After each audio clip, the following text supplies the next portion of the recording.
So, yun nga guys, good morning. So, this video is all about yung aking yung aking litanya at yung aking anong tawag dyan, sermon sa anak ko na napakaaga. Goodness. But I know some parents would definitely makaka-relate dito. This is Aya, guys. Anyway, kasi nga ang late na naman gumising ng aking uniko iho. And I mean, this is the major problem of or major issue ng mga nanay na katulad ko, tama. Kasi most of the time, yung mga anak natin kailangan pa nating gisingin ng napakaaga. They should do this, they should do that. Ang aga-aga nagbubunga nga tayo, di ba? Syempre, ayaw natin yun ng paulit-ulit. So, I created this video para, di ba, aware tayo. So, eto yung sinabi ko sa kanya. Number 1 is time management. Number 2 is goal setting. And number 3 is advancement. So, those are the 3 ideas and lessons that I shared with him today. So, number 1 is time management. Ang sinabi ko sa kanya, before you sleep, later on, moving forward, you should plan your schedule for tomorrow. So, you write it in a piece of paper. This is the time where I will wake up in the morning. That's 6 o'clock or so, or 5 o'clock or so. And then you will prepare to get ready from 6 o'clock to 7 o'clock. And then 7 o'clock to 8 o'clock, that's the travel time. And then 8 o'clock to 5 o'clock, that's the span of your classes, right? So 5 o'clock to this time, 5 o'clock to 6 o'clock, that would be your travel time going back home. And then 6 o'clock to 7 o'clock, it's bike, magbabike ka or whatever activities you want. And then 7 o'clock to 9 o'clock, that will be dinner and maghuhugas ng plates and all. So yon ang sinabi ko sa kanya. And then you create another plan for the next day. Make sure that you are very, very serious on how to do and craft your day tomorrow. That's what I told him. Kasi, mga nanay, time management is very, very important. Lalo na kapag sa atin na nagtatrabaho na may mga anak na may family niya.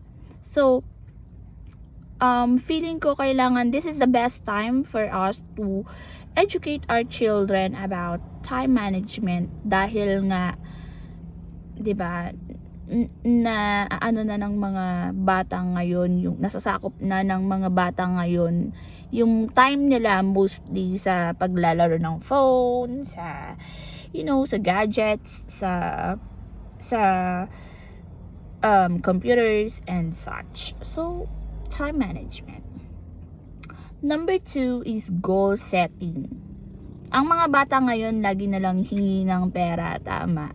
So, parang nawawala na doon yung essence na kailangan kong paghirapan yung isang bagay.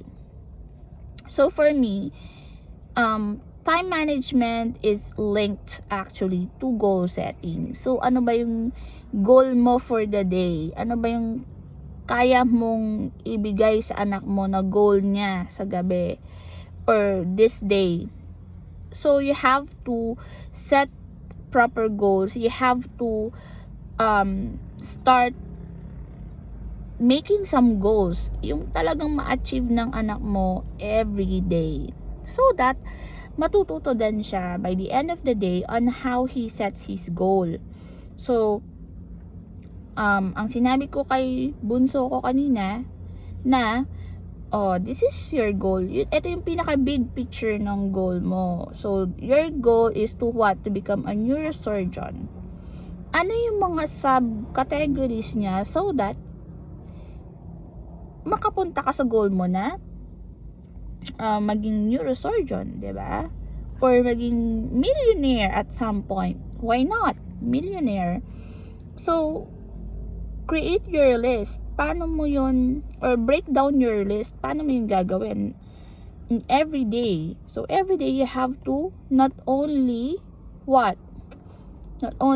going to school, show up early, show up on time, be consistent, diba? Those are everyday goals that you have to follow. And then you have to read 1 chapter a day. You have to let me know what you understand. We have to collaborate what you understand on a daily basis. And after that, what comes next, right?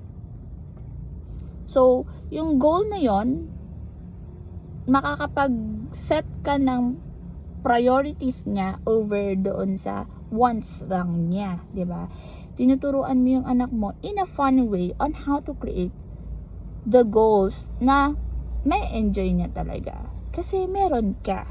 It's between you and your child. And doon papasok yung pangatlo natin, where is career development or self-development. Not only na matututo yung anak mo ng time skills, goal setting skills, but also personal development skills. So doon matututo yung anak mo, or matututunan ng anak mo from you na, ay, shucks, ito pala yung sinasabi ni mommy, this is so fulfilling na kailangan kong matutunan to because this gives me money. At kahit na hindi na ako bigyan ni mami ng pera, magkakaroon pa din ako ng pera. Yun ang gusto kong i-impart. So, yun ang gusto kong sabihin. Na dapat yung mga bata ngayon, they should know. And for me, saving is maganda naman. Saving. But ang sinasabi ko kasi sa anak ko, sorry if kung mali to sa pananaw nyo, pero pananaw ko lang naman to. Saving is great, but for me, investing in career advancement or investing for self-development is better than saving money alone, because this will give you and your child the opportunity to grow, to actually start something new, to start a mini business at a very young age, so that hindi lang sila nakafocus doon sa cellphone nila. Small things, small skills, kahit nga, 'di ba? Pagtitinda lang ng lemonade minsan or palamig, 'di ba? They will know how to market. Shucks. They will know how to market things. They know how to make sales. They know how to plan. They know the simple things like accounting. 'Di ba? May kita ba sila? Wala ba silang kita? And then the next, they will learn everything from there. So, 'di ba? Those are small wins. So, guys, if you like more of this, kahit yung simpleng mga sermon ko lang sa mga anak ko, please let me know. Hit follow, like, and subscribe. Thank you so much. Gotta go.